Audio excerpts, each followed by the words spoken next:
Ah, voilà ce qu'on écoutait avant, tu vois. Ah, j'adore. Je te fais une J'adore. playlist. Qu'est-ce que j'aime cet homme. Ah, c'est beau, surtout ce qu'il raconte. Non mais alors tu vois, Michel Delpech, pour moi, c'est un des plus grands chanteurs français. Il a... voilà, c'est la France qu'on aime, c'est la France qu'on regrette. Et c'est ce qui m'a donné envie de faire des chansons depuis quelques temps. Je me mets à la chanson grâce à Michou, parce que c'est Michou qui m'a donné l'idée de faire ces chansons. Comme quoi. Hop, voilà, on y est. Parce que je t'ai préparé une playlist. Bon, on va se dire que c'est vrai qu'on se connaît depuis un quart d'heure. Mais c'est tellement bon.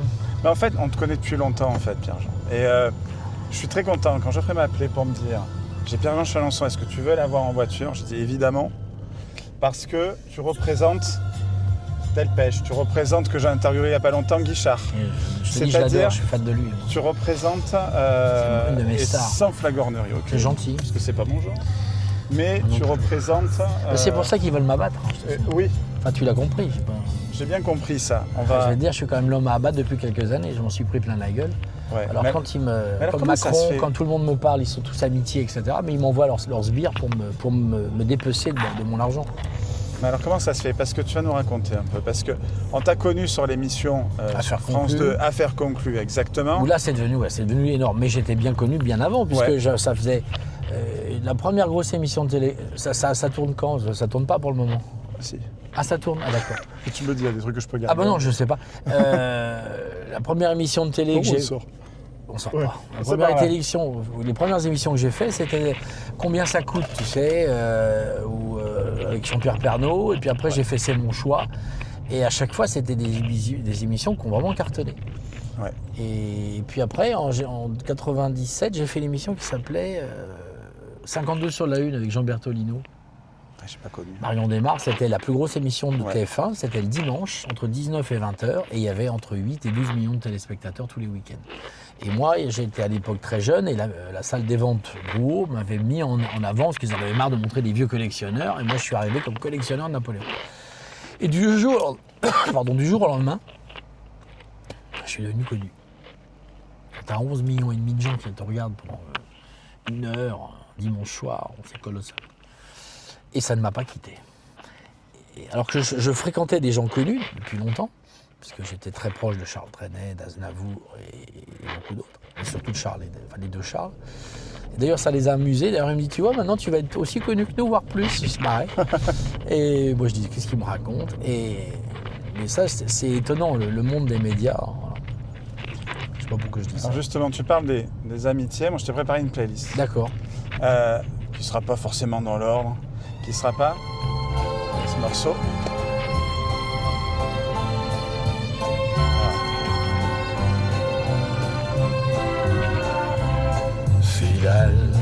Fidèle, je suis resté fidèle à une chose. Pierre-Jean Chalancon, c'est la fidélité. C'est... Ouais. J'ai l'impression que j'ai... En tout cas, il y a le cité de Carcassonne là-bas. On essaie d'aller moi, je suis un fan. On y est allé le mois dernier. Alors, c'est marrant parce que tu sais, moi, je venais ici parce que Charles était de Narbonne, comme tu le sais. Et avec Charles, on descendait souvent à Narbonne et en voiture. Et donc, Charles aimait beaucoup. On passait des heures en voiture. Et on est venu plusieurs fois dans le coin. Et il me disait toujours, tu vois, c'est là. Alors, Charles avait une tendance à raconter beaucoup de bêtises et il enjolivait l'histoire, mais ça n'en était que plus agréable. Donc chaque fois que je passe devant cette cité de Carcassonne, j'ai l'impression de voir Charles. Et j'étais très content d'ailleurs tout à l'heure parce que je suis arrivé à Narbonne, j'avais un peu la nostalgie, les larmes aux yeux. Parce que c'est quand même Charles Trenet, c'est l'homme de ma vie, quoi. Et puis voilà, j'ai connu Narbonne, j'étais tout jeune. Maintenant la maison est devenue un musée, j'ai ma chambre d'ailleurs qui est devenue un musée. Si on m'avait dit un jour que une de mes chambres deviendrait musée, ils ont gardé le lit, même le lit et les draps. J'y suis allé il y a quelques années, j'ai eu un choc, je me suis assis sur mon lit et j'ai dit excusez-moi mais là je me sens pas bien. Et il y avait l'odeur de Trenet dans la maison, c'était terrifiant. Enfin terrifiant, extraordinaire et en même temps très terrifiant. Oui, tu veux dire. Mais oui, je suis fidèle jusqu'à la vie, jusqu'à la mort. D'ailleurs ce matin, oui, c'est beau, c'est beau. Ah, c'est beau, hein. C'est sublime. Michael, c'est ça la France. Ouais, voilà. C'est ça la France. C'est ça la France. C'est ça que ces enfoirés veulent nous détruire. La France. Et moi, je suis prêt à mourir pour ça. D'ailleurs, j'ai compris que maintenant, de toute façon, je n'ai plus rien à perdre, ils m'ont tout pris. Donc, enfin tout, une grosse partie. Donc, ça va, c'est bon. Mais oui, je suis un grand fidèle. Ce matin, j'ai posté une photo de moi et de Jean-Marie Le Pen. Ouais. Parce que ça fait 1 an que la dernière fois que je voyais Jean-Marie, 15 jours avant sa mort.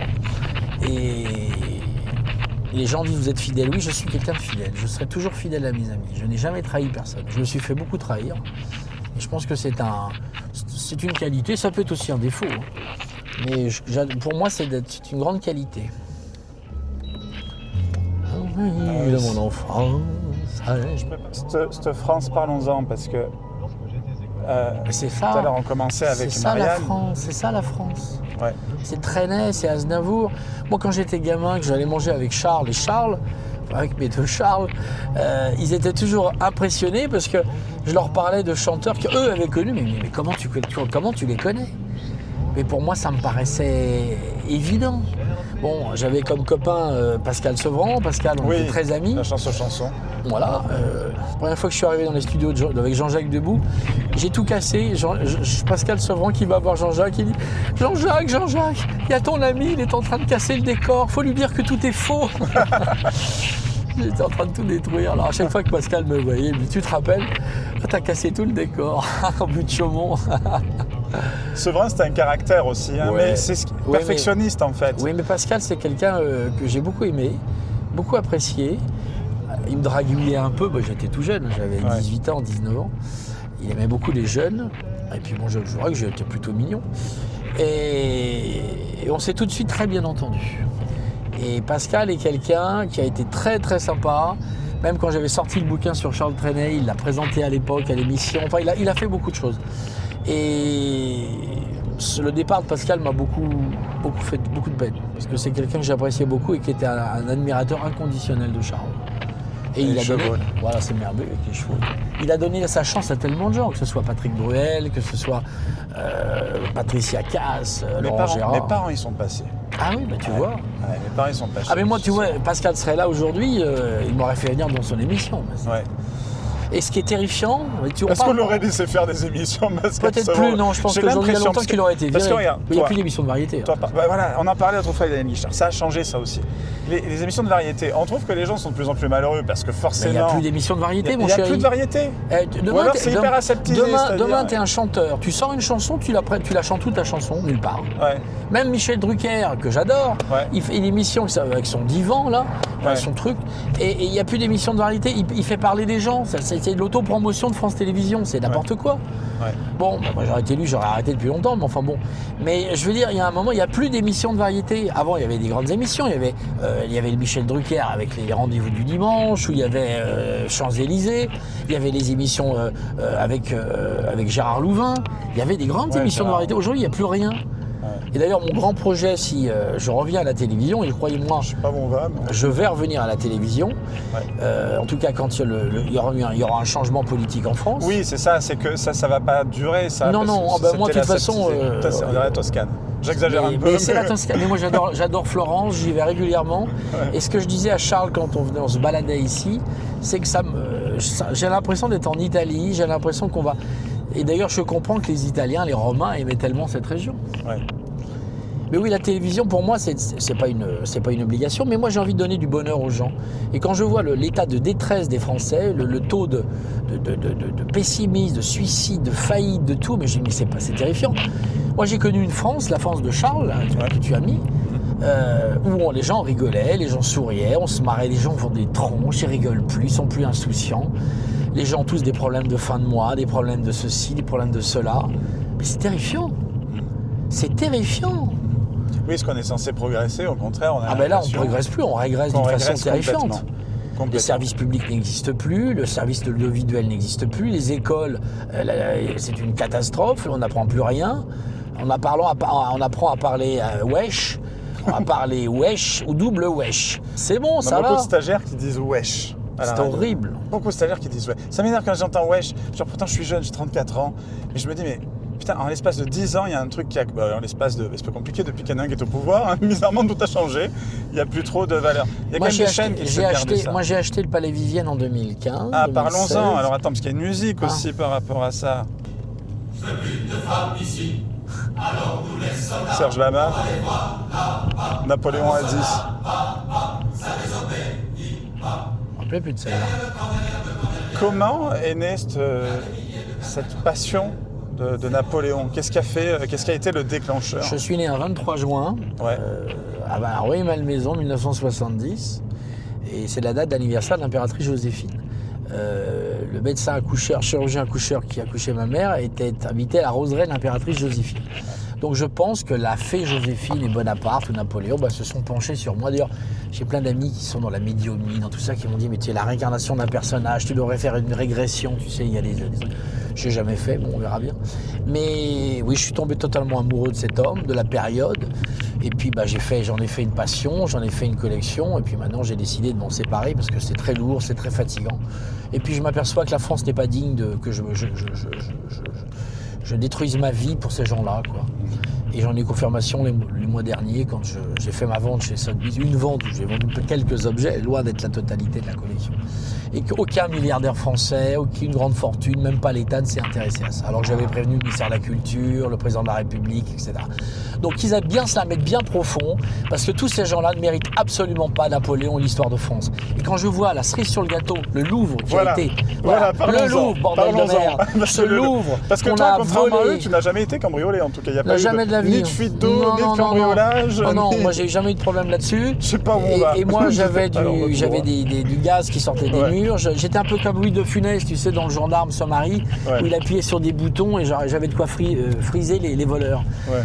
Mais non, mais je me dis que ça c'est la cerise sur le gâteau. C'est charmant cette petite de Carcassonne. Là on est dans les villes. Là on est dans les villes. Mais je me dis que voilà, je me dis quand on donne sa vie, comme j'ai donné la mienne, parce que j'ai commencé cette passion, j'avais 10-11 ans. J'ai commencé à collectionner quand j'ai eu mes premiers sous, j'avais 17-18 ans. Je me suis lancé vraiment, ça a été une passion qui est devenue même une sorte de rentrer en religion. Je ne voyais que ça, j'aurais pu avoir une vie plus folle, plus rigolote, mettre de l'argent de côté, avoir une vraie vie de business. J'ai jamais été businessman, j'étais collectionneur. Voilà. C'est ce que d'ailleurs le fisc me reproche. Mais ces gens-là vendraient même leur mère et leur père, ces gens-là n'ont pas d'âme. Et comme le disait Florent Pagny, vous n'aurez pas ma liberté de penser. Mais tu rigoles, je l'avais mis. Voilà. Allez là. Alors, on va faire demi-tour, je sais pas où ça va. Mais c'est très bien, écoute, on va peut-être finir dans un cimetière. Je sais pas où on va. Bah tiens, justement. J'adore Florent.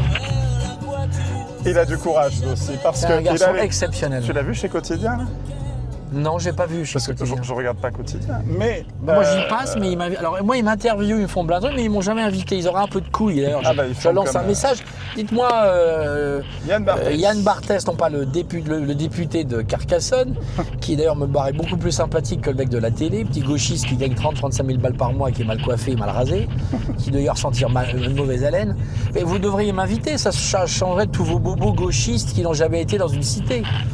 Non, mais c'est des émissions de merde. Et quand je pense que c'est financé par TF1, Francis Bouygues, que j'ai eu la chance de connaître, eh bien, doit se retourner dans sa tombe quand je vois la nullité et toute cette bamboula qui travaillent à TF1 aujourd'hui, quoi. En fait, c'est pas honnête. C'est-à-dire qu'ils sont... Ils sont malhonnêtes. C'est ça. Ce sont des vendus de l'État, vendus au pouvoir. TF1 n'a jamais été une chaîne de gauche, c'était une chaîne de droite. Même mon ami Hervé Bourges, quand il était président de TF1, et d'ailleurs c'est lui qui a fait la passation de pouvoir lorsque ça a été privatisé, mon père a fait son service militaire avec Hervé Bourges, et c'est mon père qui a présenté Pierre Mendès France à Hervé Bourges. Donc j'ai très bien connu Hervé. On était très copains, parce qu'il avait perdu de vue mon père, et on se revoyait tout le temps. Et chaque fois qu'il me voyait, il disait aux gens, j'ai fait mon service militaire avec Chalençon. Et les gens disaient, mais c'est pas possible, il est trop jeune. Non, avec son père. Et voilà. Et je trouve que c'est bien dommage quand je vois aujourd'hui le ramassis de conneries qu'on nous fout sur TF1. Des émissions de délation avec les mariages où les gens se disent des horreurs. Mais ça, c'est une émission où ils n'ont pas honte.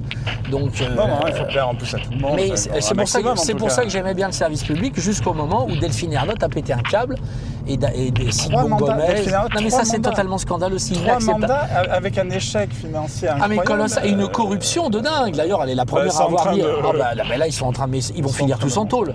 Non, mais c'est dément. Alors, moi, on m'a foutu un contrôle fiscal dégueulasse. À charge, je le dis, je le redis et je le redirai encore. On m'a forcé à vendre des trucs, etc. Mais quand je vois que l'argent public est déversé par tous ces gauchistes, non mais ils vont à Cannes, ils dépensent 1 700 € par chambre pendant 10 jours, par personne. Il y en a pour 200 000 €. Et c'est comme ça, moi, des dizaines de fois. Il y a le château et les chalets aussi. Ah, en plus. Il y a une histoire de château et de chalet. Non, mais bon. Et quand on voit que Delphine Ernotte, mais bon, cette bonne femme, elle n'est pas faite pour la communication. Hein. Moi, je parle au président de la République. Je suis en ligne directe avec lui. Je lui envoie des messages. Il m'envoie des messages. J'ai une certaine, j'ai un respect pour l'homme. Voilà, c'est tout. Et je lui dis les choses. Et vu ce que je pense, il sait très bien ce que je pense. Tu les entends? Oui, tout à fait. Mais après, c'est des conversations privées. Mais je parle avec lui plus facilement que je parle avec des gens de la télévision. C'est quand même hallucinant. On a l'impression qu'à la télé, dans les médias en général, et même dans nos médias à nous, les petits médias, chacun se protège. Ils se protègent tous. Ils ont peur de... tu vois, quand j'ai dit genre Pierre-Jean Chalençon et tout, ils m'ont dit fais gaffe, tu vas voir, c'est border. Je dis mais je suis border aussi. Mais border de quoi? J'ai tué une femme, j'ai été condamné à quoi que ce soit. Voilà. Il y a un moment, simplement, je parle vrai. Ouais. Moi, je suis désolé, je suis français, catholique et je vous emmerde. Et moi, je connais l'histoire. Et moi, j'aime manger du porc, j'aime manger de la raclette, j'aime boire du vin. Et puis, j'aime bien me faire enculer. Voilà. Non, mais c'est bon, ça va, cette bamboula de merde. Non, mais il y a un moment, il faut dire les choses. Non, mais c'est vrai je m'en fous du politiquement correct. Je suis politiquement correct parce que je suis la France. Et ce que j'ai dit ce matin sur une photo que j'ai remis sur Jean-Marie et moi, j'ai dit de toute façon, moi, Jean-Marie m'a formé, m'a éduqué. Et si j'ai rencontré Jean-Marie et qu'on a été aussi proches, c'est bien pour une raison. Je ne crois pas au hasard. Et aujourd'hui, je me considère être un peu comme le porte-drapeau de Jean-Marie et je véhiculerai ses idées jusqu'à mon dernier souffle avant de le rejoindre au paradis ou en enfer ou on s'en fout. Voilà. Et pourtant, t'es pas facho, t'es pas tout ça. Mais je ne suis rien de tout ça. Mais j'aime simplement bouffer du camembert. J'aime quand j'entends la Marseillaise, j'ai envie de chialer. Quand je rentre dans un musée, je suis propre et je suis intelligent. Et voilà. Et je chante. Voilà. Je chante pour de l'eau, je couche. La nuit sur l'herbe des bois, les mouches ne me piquent pas. Je suis heureux, j'ai tout et j'ai rien, et je chante sur mon chemin. Elfes, divinité de la nuit, les elfes couchent dans mon lit. Oh là. Mais voilà, et donc tu chantes, mais en fait, t'es un artiste en vrai. Ouais, je pense que je suis un vrai artiste en fait. Mais un artiste organisé. Vendez les bijoux, vous brûlerez un enfer. C'est pas de simples bijoux, c'est des morceaux de lumière. C'est-à-dire que, pardon, pour avoir réussi à faire la collection, le Palais Vivienne, pour avoir, à un moment donné, je veux dire, l'État n'y arrive pas. L'État n'y arrive pas. Ah mais c'est pour ça qu'ils ont voulu me tuer en essayant de tout me prendre ou de me confisquer. Ce sont des ordures, je pèse mes mots, des cancrelats, des gens, des losers, des ringards. Mais quand on voit Thierry Breton, qui a été le pire ministre des Finances, le mec il a fait des faillites de partout. Il l'engage chez Atos, le mec il fout Atos en l'air, il part quand même avec un golden parachute de 15 ou 20 millions d'euros. Non mais le mec, allô, et après il va à la Commission européenne, il est odieux, imbu de lui-même, t'as vu sa gueule. Il s'achète un château en plus, bon, le Larbin de première. Et quand on est Larbin, ça n'est pas des châteaux, on est restaurant un gueux. Et moi, j'aurais pu m'offrir un château. Je suis de la famille, une des plus vieilles familles de France, donc je les emmerde. Mais j'ai acheté un palais, c'est mieux. Ouais. Mais je vais vous dire, non, mais il y a un moment, ce mec, il ouvre sa gueule pour tout. Et ben voilà, c'est ça. Plus t'es loser, plus t'es te faire perdre pour ton pays, plus tu ouvres ta gueule. Ouais, et c'est ça qui, mais c'est pour ça que ces gens-là. Parce qu'on n'interroge jamais ceux qui ont réussi. Mais non, parce qu'on les tue. C'est ça. Mais regarde Bernard Tapie. Oui, moi, Bernard Tapie, que j'adore, ouais, dont je connais bien, Dominique, qui est une amie, c'est son épouse.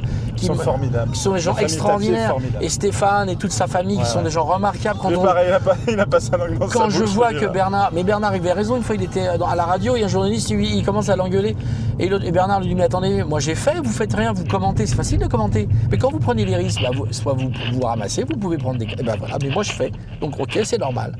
Mais c'est tellement facile, c'est pour ça que les gens, même sur les réseaux sociaux, qui m'envoient des pots de banane, mais je dis mais vous êtes qui pour me parler comme ça, vous avez fait quoi dans votre vie? Avec vos logos débiles, vos pseudos débiles. Moi, mon nom, quand je fais une interview, là, je te fais une interview. C'est Pierre-Jean Chalençon. C'est Pierre-Jean Chalençon et mes propos, je les assume. Là, je me suis trompé de route. Ouais. Bah là, on est réservé dans un camping. Alors, camping, Daniel Bouchard, qui dit pareil. Hein. Il dit moi, je suis pas masqué quand je dis les choses. Mais Daniel est courageux. Moi, j'aime énormément Daniel. C'est quelqu'un que j'ai beaucoup d'affection pour lui. D'ailleurs, on a un ami en commun, parce que mon copain était l'avocat aussi des Bogdanov, et donc il s'occupe de Daniel Richard. C'était mes grands amis, ça, Igor et Grishka. Mais moi, tu vois, c'est ça aussi. Je me dis que ces dernières années, j'ai perdu tellement de gens que j'aimais. Et le Covid a été terrifiant.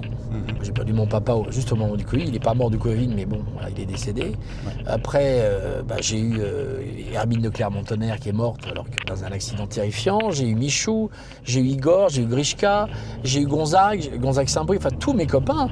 Et c'est terrifiant quand vous perdez vos amis, que vous voyez tout le temps, que vous êtes. Mais c'est terrifiant, c'est un manque terrifiant. Et après, on vous sort parce que vous avez fait une photo avec Dieudonné chez Jean-Marie Le Pen. On me vire en 24 heures d'une émission dont j'étais le leader, dont j'ai fait le succès de France Télévisions. Mais c'est pas une honte, ça? Quand je vois ces islamo-gauchos qui parlent à la télévision, là, les Léa Salamé et mon cul, là.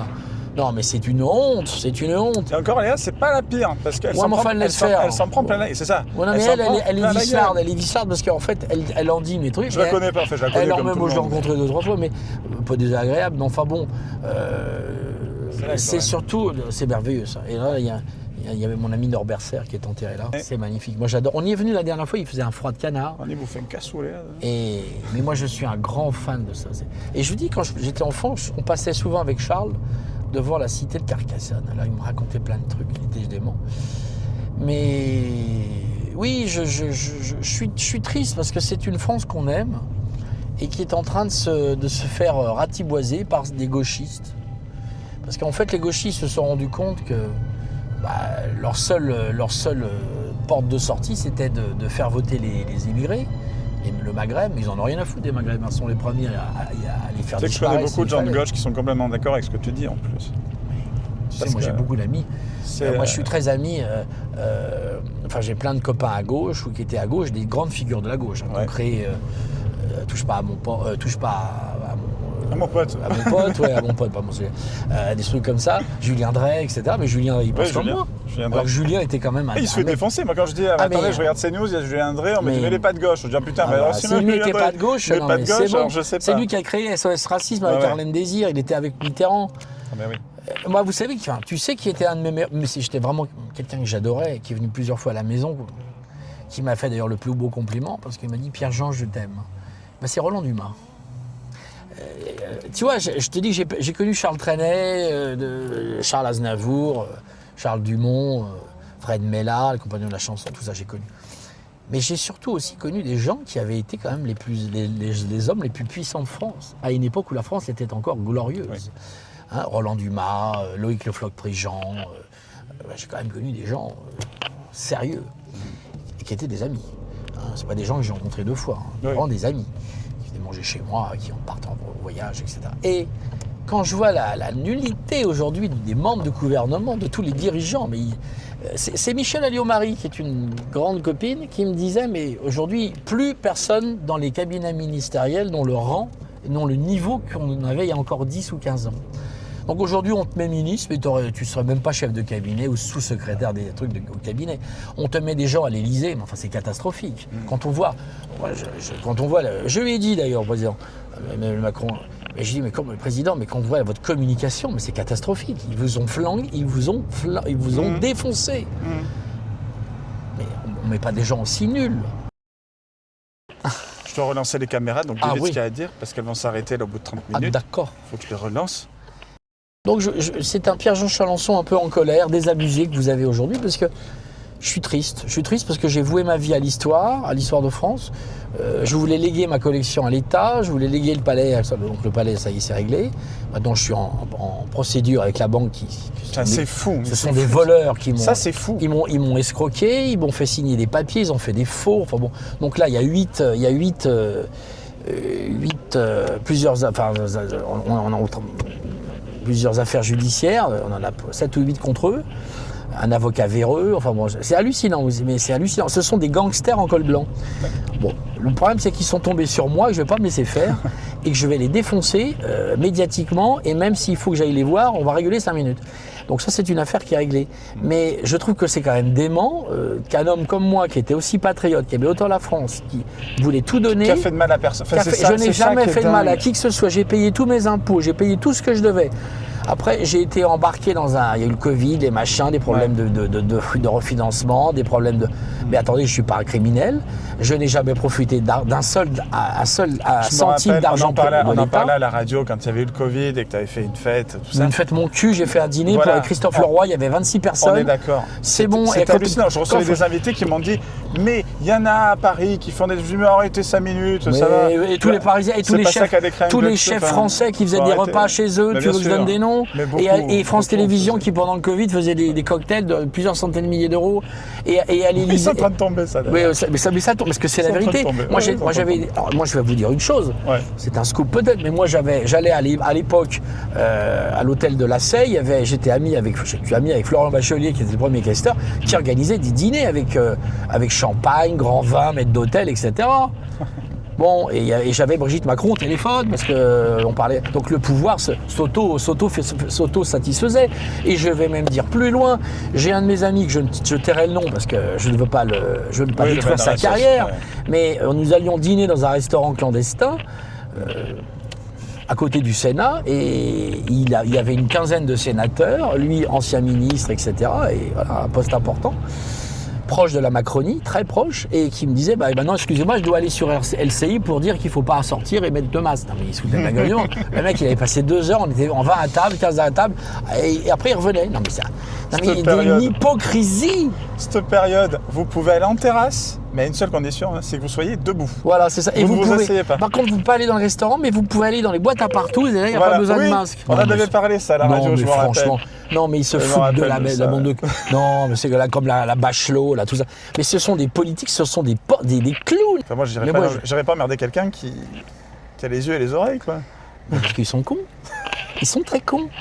Et je les aurais à l'usure. Ils ont peut-être gagné les premières parties, mais c'est moi qui gagnerai la partie définitive. En tout cas, les Français Parce que moi, je suis aimé des Français. Eux ne sont pas aimés des Français. Tu es aimé des Français. Les gens, ils t'aiment.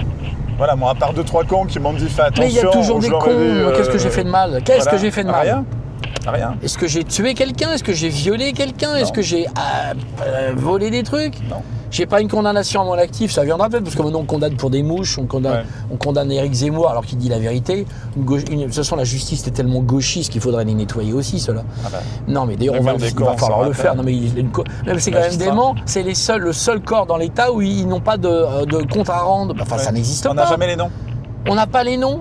Les mecs, ils te... Non, mais c'est... Allô, quoi. Guichard le disait d'ailleurs aussi dans l'interview. Il dit, Daniel, on aimerait avoir les noms. Mais même ceux qui font les trucs bien, qu'on les félicite. Mais qu'on ait les noms de tout le monde. Mais il n'y a pas de transparence. On est devenu un pays stalinien. Mais je vais vous dire une chose. Je pense que tout ça a commencé déjà avec Hollande. Hollande était quand même le pire président de la République.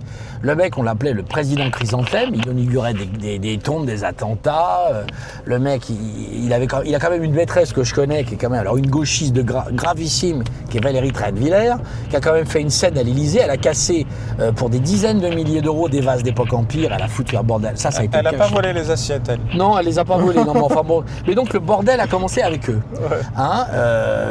Je fais pas, je sais pas. D'ailleurs, la preuve. Quand même, Hollande, d'ailleurs, il en veut une haine terrifiante à Macron, parce que c'est sans Macron, sans Hollande, il n'y aurait pas de Macron, mais en même temps, si on se dit, si Hollande ce jour-là avait fermé sa gueule, ou il aurait pu l'assassiner médiatiquement, c'était pas difficile pour lui. Quand tu es chef de l'État, tu peux tout faire. On n'aurait pas eu ces 10 années de merde, enfin, c'est terrifiant. Alors après, je dis le président, c'est le président, mais moi, c'est surtout les équipes autour de lui, c'est une catastrophe. Vous avez vu, c'est pieds nickelés. Oui. C'est pieds. Moi, je parle de ce que je connais, la culture. J'ai rencontré les 5 ou 6 ministres de la culture. Pour dire 5 ou 6 ministres, c'est du délire. Jacques Lang, Mitterrand, n'en a eu qu'un. Et qui étaient des pantouflards, des gens qui se foutaient de la culture, qui étaient là pour la voiture de fonction et les avantages. Pour devenir maire de Paris? Non, mais je veux dire, c'est bon, ça va. C'est bon, ça va. C'est ça qui dirige la France, mais vous n'avez pas honte. Mais on serait dans une économie mixte, enfin dans une des entreprises privées, mais ces gens-là seraient licenciés au bout de 24 heures. Au bout de 2 jours. Mais quand vous voyez l'histoire du Louvre, putain. Ah, ce Louvre. Quand vous voyez Parlons-en de ce Louvre. ce musée qui est censé... Parce que je crois qu'il y a une chanson aussi sur Sur les couronnes aussi, je n'ai pas volé la couronne. Toujours Serge Je Lama. n'ai pas volé la couronne. Ouais, c'est ça là. Ça va bien Je se faire, l'ai trouvée dans le ruisseau. C'est ça. Je connais par cœur. Serge était un grand copain. Et c'est Alain Decaux qui avait fait le livret. Et Alain était vraiment un ami. Alain, je l'adore, c'était mon chéri aussi. Dans le Ruisseau. Ah ouais, voilà. Tu vois, je la connais. hein. Ah ouais. c'est le peuple qui La donne. Sacré personnage aussi, Serge Lama. à la place. Je l'adore. Ah ouais. On se voit pas beaucoup, mais quand on se voit, c'est. Ouais. La dernière fois, j'étais à Playel et on allait, tu sais, le saluer après le truc. Et quand il m'a vu, il parlait qu'avec moi. Il y avait Il était une tout queue de content. 50 mètres. Et sa femme disait, Serge, on s'en fout, je suis avec Chalençon, je parle, je m'en fous. Ouais. Et il laissait tout le monde derrière. Ouais, incroyable. Incroyable. Ah, j'écoute des chansons C'est françaises comme ça pour me réconforter. Serge ça Lama, réconforte. c'est un. Mais c'est pour ça que je dis, elle est où aujourd'hui la chanson française? Mais il n'y en a plus. Et hier, on en a vu une avec Michael. On était invité à un concert. Eh ben ça, ça Dancy, fait elle plaisir. s'appelle. Elle a 25 ans, je crois, quelque chose comme ça. Ouais, c'est ça. Hein, incroyable, chanson à texte du début à la fin. Mais c'est bien. Du mais début à la fin. Et le jolie voix en Le plus. problème, c'est comment elle fait pour se faire connaître. Ah bah, Et ben, c'est fini. Donc elle peut avoir une très jolie voix, elle perd c'est sa ça, on était très très peu. Alors il y a Big Flo et Oli qui l'aide un peu, quand même. Alors, Et c'est la pour mettre ça en que- avant. C'est pour ça que mon grand projet pour 2025, enfin 2026, et ben ça dépendra aussi beaucoup de ce qui va se passer en France, et ben c'est un retour sur France Télévisions avec une émission de variété. Les chaînes privées, ça ne t'intéresse Non, pas? je veux revenir au service public. Je Ça, suis c'est sûr. parti du service public, je rentrerai à nouveau par le service public et La fidélité dont on parlait. voilà. Et je suis pour le service public. Et je n'ai pas fauté, je n'ai jamais fauté dans l'affaire non plus. J'ai Jamais. été le mec le plus droit, le plus correct, etc. Je n'ai pas gagné un rond, ça m'a coûté des fortunes cette émission. Ah oui, c'est vrai qu'on voyait l'argent partir. Mais c'est dément. J'étais devant, je me suis dit, mais putain. Je regardais quand non, mais c'était. c'était en Après, je plus regardais notre plus, ils sont argent. très bien, mais je C'était regardais plus. notre argent et on n'était pas salarié, on était payé à la pige, donc on payait la moitié en impôts, donc on était payé tant et on payait à 50%. Et on vous faisait acheter des objets trop chers. À Julien Cohen, il a perdu 1 million d'euros. Alors tant qu'il était à l'émission, il disait non, c'est pas vrai. Puis quand il est parti, il a balancé il y comme. allait. Parce que moi j'avais balancé depuis le départ. Non mais on a fait le plus grand succès de France Ah, Télévisions. c'était incroyable. En tout cas, Julien et moi, parce que la mère de l'avant, elle n'a jamais rien fait. C'était une potiche. Mais d'ailleurs, la pauvre, ils l'ont sorti d'affaires conclues en lui disant on va te mettre une émission sur France 3. Ils ont fait 2 émissions, ça a été un flop. Et la pauvre nana, elle s'est retrouvée sans rien. Bon, ça va. Là, elle est sur Europe maintenant. Ouais, non, mais Europe, elle a un tout L'énergie petit qui perdait machin. C8 en même temps. Non, mais- T'en penses quoi de C8 qui est fermé? Et je trouve que c'est un grand malheur. Moi, c'est une chaîne de télévision que j'aimais beaucoup. J'ai été d'ailleurs invité régulièrement. Oui, souvent chez Cyril. Parce que Cyril m'a invité. Ce qui est triste, c'est que cette chaîne a été détruite, Ouais. anéantie. Alors qu'elle cartonnait. C'était une chaîne française. Vincent Bolloré a fait les choses qu'il fallait. Ouais. Il s'en prend plein la gueule. Il Le s'en Super prend plein la Parent. gueule. Elle est- Ah, Il s'en Merci. prend plein la gueule. Il a quand même dépensé des milliards pour cette chaîne. Et simplement parce on a voulu dézinguer Hanouna, on a fermé une chaîne avec 400 personnes. Enfin bon, c'était terrifiant.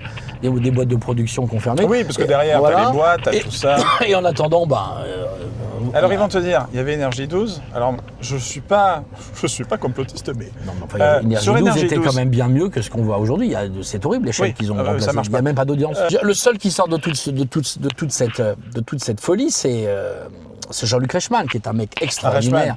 Mais moi, Jean-Luc, je l'aime, je Jean-Luc l'adore. Reichmann, Et Jean-Luc, il est fidèle, il est comme moi. Il est fidèle à Michou, il est fidèle à Il ses emmerde amis. personne. Enfin, c'est l'impression que j'ai. Ah, je mais c'est connais un mec, pas, il est exceptionnel. mais, Moi, c'est ouais. Oui, c'est un ami. C'est quelqu'un, on se voit pas souvent, mais on s'apprécie, je lui envoie des messages, il répond. Il m'avait invité chez lui en Corse, dans sa villa, etc. C'est un mec exceptionnel, c'est un mec respectueux, il est fidèle. Mais il est pas. Pourtant, c'est un des mecs qui réussit le plus à la télé. Parce que lui, c'est pas Arthur qui fait 600, 800 000 tous les vendredis. Reichmann, c'est le meilleur Reichmann, audience. c'est 4, 5 C'est le millions meilleur audience. tous les jours. Et il ouvre pas sa gueule, il est humble, et c'est un type génial. Donc je suis pas là à casser. Mais il y a un moment, c'est pas normal que depuis 25 ou 30 je crois en plus. Oui, je crois dans la région. C'est pas normal depuis 25 ou 30 ans, c'est 3-4 mecs qui invitent que leurs copains. Un jour, je lui ai dit à Arthur, je l'avais rencontré, je lui avais dit, mais merci cher Arthur, je lui ai dit, mais de mettre des sosies de moi dans vos émissions, mais pourquoi vous m'avez jamais invité? C'est quand même mieux d'avoir l'original que des sosies. Et il s'était marré. Mais non, mais c'est des mecs qui sont sur d'autres planètes, c'est ça la télé aujourd'hui. Mais excusez-moi, on est loin des Carpentier, on est loin des Mariti Gilbert Carpentier, on est loin de tous ces grands producteurs, des dossiers de l'écran avec Alain Jérôme, des chiffres des lettres, pareil, même ça, les chiffres des lettres, ils savent plus les compter, ils les ont coupés. Paf. Là aussi. Moi, j'étais Incroyable. copain avec le producteur et voilà, c'est tout ça. Non, mais c'est... Donc la télé, aujourd'hui, je pense qu'elle doit être entièrement revue et corrigée. C'est pour ça que je suis pour la privatisation du service public. J'en ai parlé longuement avec des gens du Rassemblement National, d'Éric Zemmour, etc. Il faut garder une chaîne. Ça pourrait être France 3, parce que France 3, c'est régional, etc. Oui, France 3, faut garder, Et ouais. ça, faut garder. Mais France 2, il faut France que ce 2 soit peut passer, totalement privatisé. Alors, ça fait chier TF1 et les autres, parce qu'ils auront peut-être moins de ressources financières, Ouais. etc. Ça poussera à faire de meilleures Mais émissions. ça poussera à faire de plus Ça- belles émissions. Ça fera que... Ah voilà, celle-là. J'attends et bonsoir. Il pourrait me dire qui je suis, de ma vie d'être incompris, car aujourd'hui je me sens mal aimé, je suis le mal aimé. Alors, cette impression d'être mal aimé, pourtant non, parce que tu ne l'es pas. Est-ce que tu as cette impression d'être Alors, moi, mal aimé ou alors mal aimé justement par cette petite caste du milieu? Oui, alors, je pense être très aimé du grand public. Je Ouais. le vois quand je vais en Ah oui, Belgique, c'est sûr. en Suisse, enfin en France, partout. C'est sûr. Même en Afrique. Enfin, écoute, je reviens de Saigon, je vais dans une boîte de nuit, enfin dans un grand bar. Je tombe sur des jeunes Français, il y en avait, je sais pas, 30, 40, des jeunes qui font des études et machin. Et j'ai passé 1 heure à faire des selfies, des photos avec des gamins de 20 ans, 19 ans. Ça montre quand même que je suis populaire. Bien sûr. Bon, et c'est pas moi qui demande des photos. Enfin bon. Bien sûr. Donc oui, après moi je suis pas heureux depuis quelques années parce que j'ai eu tous ces soucis. Et bon, et puis j'ai une vie sentimentale qui est très compliquée. Voilà. Donc malheureusement, j'avoue que j'ai quand même assez ramassé ces dernières années avec mes chéris. Parce que j'étais très amoureux d'un garçon pendant plus de 20 ans. Et il m'a beaucoup déçu, il m'a volé, enfin bon, ça a été compliqué. Donc je suis toujours amoureux, mais moi ma vie sentimentale c'est un désert. Enfin c'est Waterloo. Justement, j'avais la chanson Boom. Voilà, et Savoir pour pourtant qui ça je me battait, dis, mais- et pourtant des fois je me dis quand même, je suis un mec gentil, je suis généreux, je suis peut-être trop généreux, donc je fais beaucoup de cadeaux, donc j'ai de l'argent, même quand j'en ai pas, je me saigne aux 4 veines. C'est un peu mon côté cancer, ascendant lion, voilà, j'aime aider mes amis. Quand Jean-Luc Léa a eu ses soucis, je suis allé le premier à être invité chez Hanouna où je m'en ai pris plein ma gueule parce qu'on m'a traité de pédophile, de machin, mais allez vous faire foutre, bande de détraqués. Et d'ailleurs, c'est ça qui nous a encore plus rapprochés avec Jean-Luc parce que j'étais le seul de ses amis À défendre. à le défendre et je l'ai défendu devant des millions de Français. Moi, je peux défendre des gens qui m'ont craché à la gueule parce que je n'aime pas l'injustice. Et quand il y a de l'injustice, quelle qu'elle soit, je défends les gens. C'est pour moi, il y a un moment, alors moi, il n'y a pas longtemps, j'ai une blague sur Rachida Dati, parce que bon, Rachida Dati, pour moi, c'est une excellente maire du 7e arrondissement, mais elle est catastrophique en tant que ministre de la Culture. oui, C'est une oui. catastrophe. On voit pas de grands projets. Quoi. Mais il n'y a pas de projet, à y a part pas de décorer projet. Tom Cruise et des vedettes de la scientologie. Bonjour la gloire. Non mais bonjour la gloire. Là, tu vois, par exemple, je veux dire un truc que personne ne sait. C'est un peu un scoop. Quand j'ai commencé, j'ai eu des problèmes, etc. Et tout ça, j'ai contacté l'Élysée. J'ai été reçu par le directeur de l'île, enfin, la personne en charge de la culture à l'Élysée, qui rapportait tout au président Macron, parce que c'est le président Macron qui... Voilà.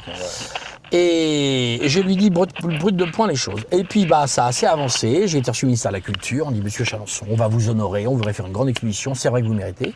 Je leur ai expliqué mes contrôles fiscaux, machin. J'ai dit, écoutez, j'ai rien fait. Vous renseignez-vous. C'est quand même un contrôle à charge, c'est dément.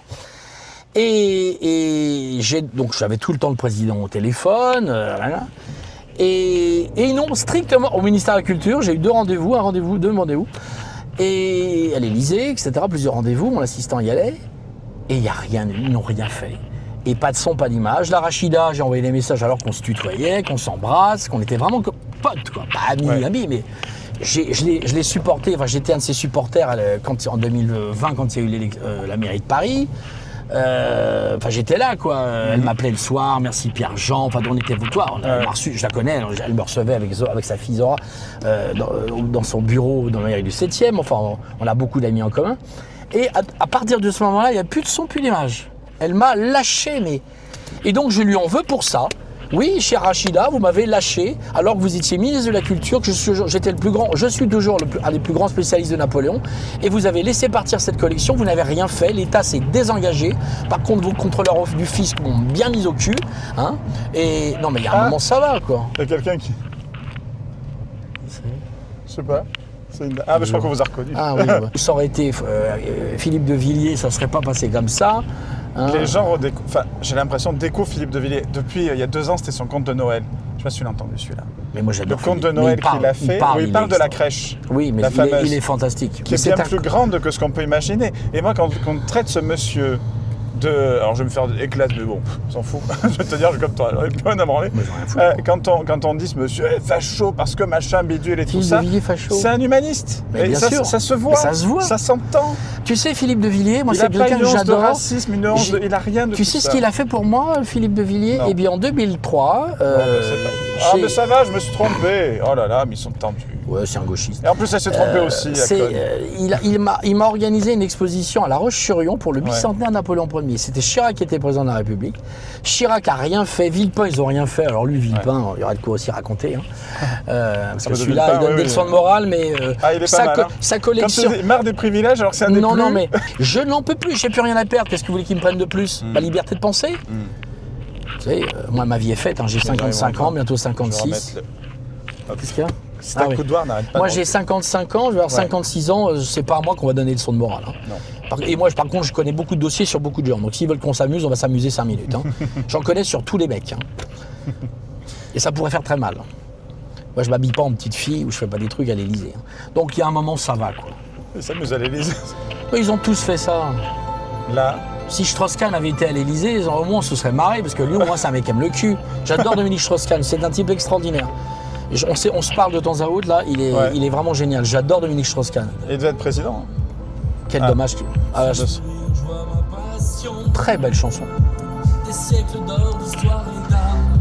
Rendez les bijoux. Un éclat vole, mon cœur s'enflamme. Vous savez, j'ai qu'un rêve pour Noël, ce serait que le président de la République m'appelle en me disant c'est bon, Pierre-Jean, on a récupéré les bijoux. On les récupérera, tu crois? Et il me le dit à chaque fois, il m'envoie des messages, mais... Parce qu'ils n'ont pas de valeur, même si on les fond. Ils n'ont aucune valeur. Soit ils sont profondément cons, ce dont j'ai peur. Et en enfer, c'est pas de simples bijoux, c'est des morceaux de lumière. Elle est magnifique cette chanson. Les lumières, elles sont éteintes. Hein. Ah oui. Elles sont éteintes. Parce qu'au-delà des bijoux, mais c'est le symbole qui est c'est ce symbole en réalité. Servez-vous, parce que beaucoup disent, oui, mais c'est des bijoux, machin. En plus, c'est des bijoux, c'est de l'argent, ça a été volé à l'époque. Donc on juge aujourd'hui des choses d'avant. Et en plus, c'est faux. C'est faux. Mais ils n'ont qu'une culture. Ce sont tous ces wokistes, ils connaissent rien. Il y a une méconnaissance énorme. C'est une bamboulade. Je ne les supporte plus. Ouais. Tu ouvres ta gueule quand tu connais les choses, quand tu fermes. Est-ce que vous croyez que quand j'avais 17 ou 18 ans, quand j'étais à l'âge des jeunes avec Charles Aznavour, Charles Trenet ou le président de la République avec François Mitterrand, j'étais là à parader, mais je fermais ma gueule, j'écoutais. Et quand j'avais quelque chose à dire, ça me rappelle un jour, j'étais à New York, j'étais tout jeune et je fais une visite avec Pierre Berger, l'amant, le financier, l'amant de Yves Saint-Laurent. J'étais tout jeune, etc. Et il parle, et on arrive dans la salle Napoléon. Alors là, je me suis mis à parler. Et Pierre Berger m'a dit, mais vous êtes extraordinaire, mon cher Pierre-Jean, mais quelle culture. Mais quand je sais, je dis, mais quand je sais pas, je ferme ma gueule. Ouais. Et aujourd'hui, le problème, c'est que moins ils savent, plus ils ouvrent leur gueule. Comme ceux qui n'ont pas réussi, qui donnent des conseils sur la réussite. Non mais voilà, mais c'est comme les gens dans les réseaux sociaux qui vous insultent, mais vous t'as fait quoi dans ta vie, connard? Là j'ai vu, parce que t'as posté... Avec Emmanuel. Alors non, c'était pas celle-là. C'était celle où il y avait l'image avec Donald Trump. Ah oui, c'était faux, c'est un truc faux. Oui, et j'ai vu... je le connais, j'ai rencontré plein de fois, hein. J'ai jamais de photos. Mais... Lacoste de... C'était quoi? C'était la Starac à l'époque, je sais plus. Oui. JP. Qui s'est marré avec toi, qui t'a défendu. Oui, parce que c'est un pote. Il s'en est pris plein la gueule. Mais pareil, t'es d'extrême droite, t'es de machin. Mais les gens sont pénibles avec ça. Mais ils sont pénibles. C'est un copain, on rigole, on se marre, c'était une blague. Mais oui. Écoutez, ils prennent tout. Mais en plus, tout le monde savait bien pertinemment que c'était une blague, puisque Trump n'était pas au Vietnam, il était aux États-Unis. Moi, on savait que c'était impossible. Mais oui. Puis j'ai fait ça à la va-vite. Bien sûr, mais c'est rigolo. Et puis même, ça fait partie du truc, quoi. C'est les réseaux, on s'en fout. Et d'ailleurs, mais alors, T'es pas un chef d'État. Ce qui était amusant, ce qui était très amusant, Ouais. c'est que les gens ont cru que c'était vrai parce qu'ils savent que je le connais, puisque Ouais. j'ai été Oui, invité à et la donc, Maison Blanche. ils peuvent, Et pendant un moment, on a fait 2,5 millions de vues sur X, enfin, c'était énorme, et 500 ou 700 000 vues sur Instagram. Mais moi, je me suis marré, je dis, mais c'est quoi ce délire? Je fais une photo débile, c'est un pote à moi qui a fait ça parce que je faisais rien, il m'a envoyé ça, il me dit, oh, je dis, c'est drôle, je vais la Ah oui, mettre. c'est marrant, bien sûr, Mais c'est j'ai mis ça en 15 secondes. Moi, c'est- quand je l'ai vu, j'ai fait. Enfin voilà, c'est la réaction que ça doit dégager. C'est pas des messages de oui, Mais non, mais promotion. les gens sont dingues. Trump c'est a été très bien élu d'ailleurs. C'est pour ça que moi, c'est rigolo quand on parle de déni de démocratie en parlant de Trump. J'attends les mecs. Il a été élu et bien en plus. Et on lui a volé son élection 2020 puisque les urnes ont été bourrées par ces horribles gauchistes démocrates. C'est pas que les grands électeurs qui ont élu Trump. hein. Non, C'est les c'est le électeurs. peuple américain. Il a gagné même au nombre de voix. Ouais, ouais, bah oui, non, c'est ça. mais c'est bon, ça va. Trump ça. est un sauveur, c'est un grand homme, un homme extraordinaire. Tu crois que le mec, il pèse des milliards de dollars, il a 79 ans, tu crois qu'il a pas autre chose à foutre que s'emmerder avec ça? Oui. Le mec, il pourrait vivre des jours heureux, Ouais. il a une femme sublime, il Ouais. peut se taper qui il veut, il peut bouffer ce qu'il veut, il a des châteaux, il a des vins, il a des machins, il boit pas d'ailleurs. Bon, mais le type, mais là, il s'est remis dans un truc, mais Oui. ça- Oui, il a tout à perdre. tout Alors, à il est perdre. président, ok, mais bon, puisque ça vaut Mais il aujourd'hui. a déjà été une fois, qu'est-ce qu'il en a à foutre? Le mec, il est multimilliardaire, il a rencontré le monde entier. Il fait ça parce que c'est une duty. Et moi, entre guillemets, aujourd'hui, je me sens un peu comme un duty, c'est-à-dire j'ai comme un devoir au niveau de la culture. Tu sais, on parle de culture, mais aujourd'hui, il y a qui défend la culture en France? Stéphane Bern? Moi? Ouais, deux. Allez, un peu de Laurent Deutsch, un petit peu à sa manière, mais Oui, enfin, à c'est sa un peu manière. bon. Ça fait un peu, voilà, Oui. c'est un peu léger quand même. Peu Les importe, gars. il existe et c'est très bien. Ouais. Mais on aime pas. Bon, moi, je n'ai rien contre lui. Bon, je trouve que des fois c'est un peu. Moi, j'aime bien quand tu es avec Stéphane Bern. Mais voilà, mais bon, Stéphane. Non, enfin, Stéphane, le problème, c'est qu'il se mouille pas non plus. Hein.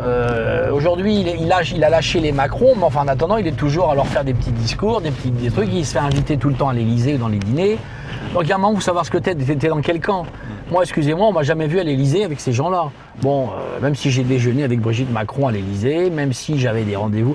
Bon, ça c'est. Mais c'est ma vie privée. Mais le mec, quand même, il essaie de bouffer à tous les râteliers, c'est pas très bien. Donc, moi en tout cas, j'aurais jamais trahi la famille Macron parce que quand on doit beaucoup à des gens, on est fidèle. Et moi, c'est ma fidélité. C'est ce que je disais sur Jean-Marie, sur Charles Trenet, sur les Bogdanov, sur Gonzague Saint-Brie, sur tous mes amis. Je suis fidèle. Tac. Celle-là. Parce que moi, il y a un truc que j'aimerais savoir. Oui, il est beau, Charles. Parce qu'on te connaît maintenant. Enfin. À plus, Je à suis plus de plus, 20 je fais ans, plus allez. jeune maintenant que quand j'avais 25 ans. J'avais les cheveux courts, des petites lunettes, on aurait dit un vieux. Voilà, c'est mes jeunes années. C'était quoi Qu'est-ce que j'aime cette chanson. tes jeunes années, justement? Cette époque où il n'y avait pas tout ça. J'étais heureux, j'étais bien.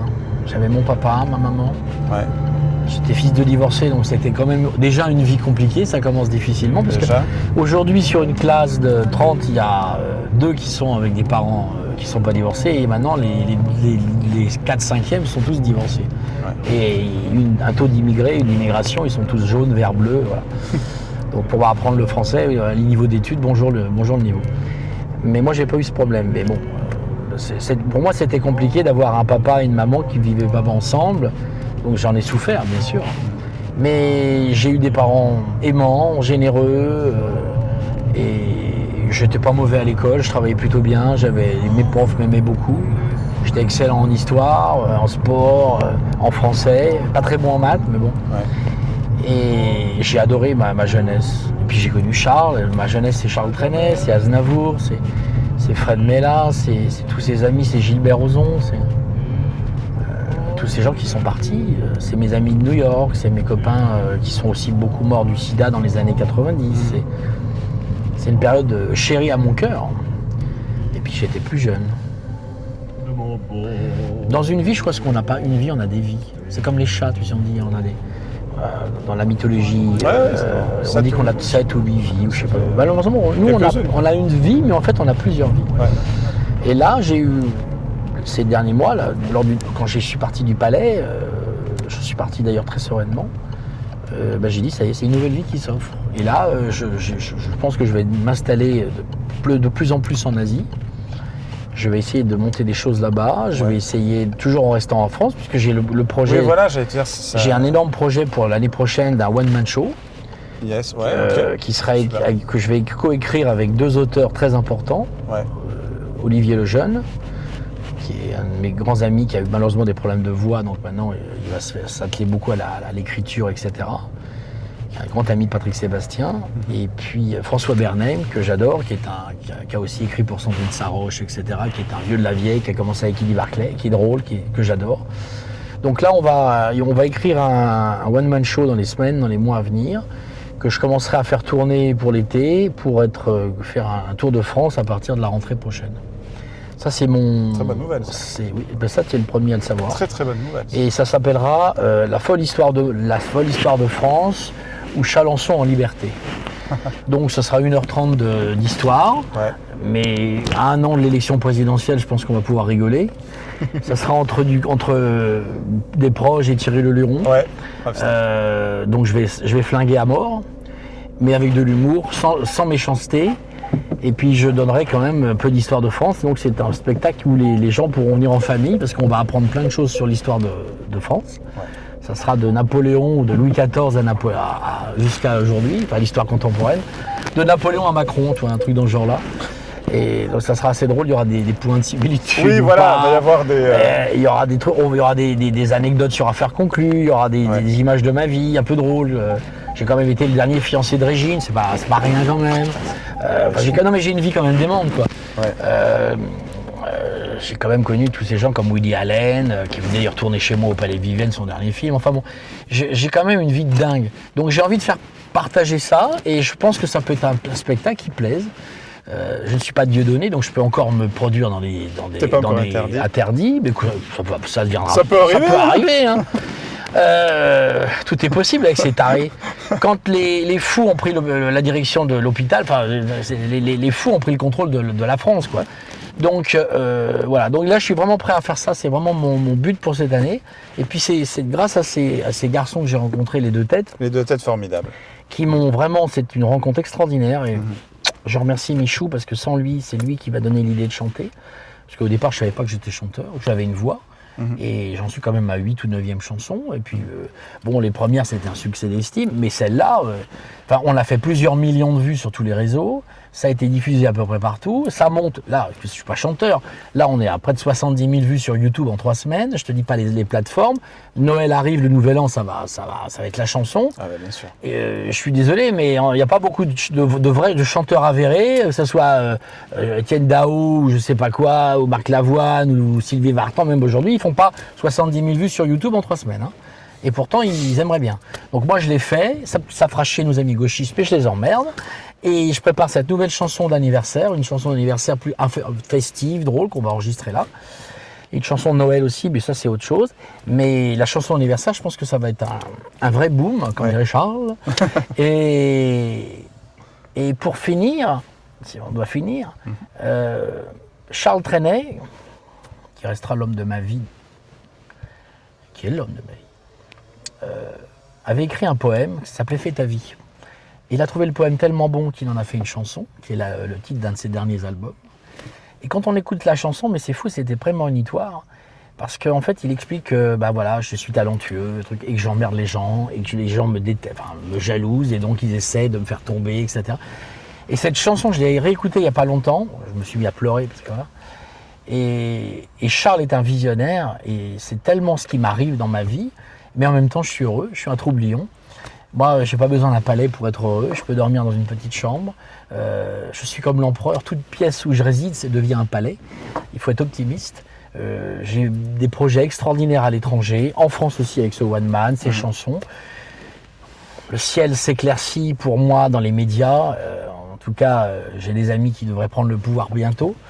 Et je ne pense pas qu'on laisse tous ces gauchistes. Donc il va falloir des gens. Et en attendant, moi, je ne suis pas un collabo de la dernière heure, ou un résistant de la dernière heure, plutôt. Quand je vois, en ce moment, je commence à voir un certain nombre de gens qui commencent... Mais je vous avais pas honte.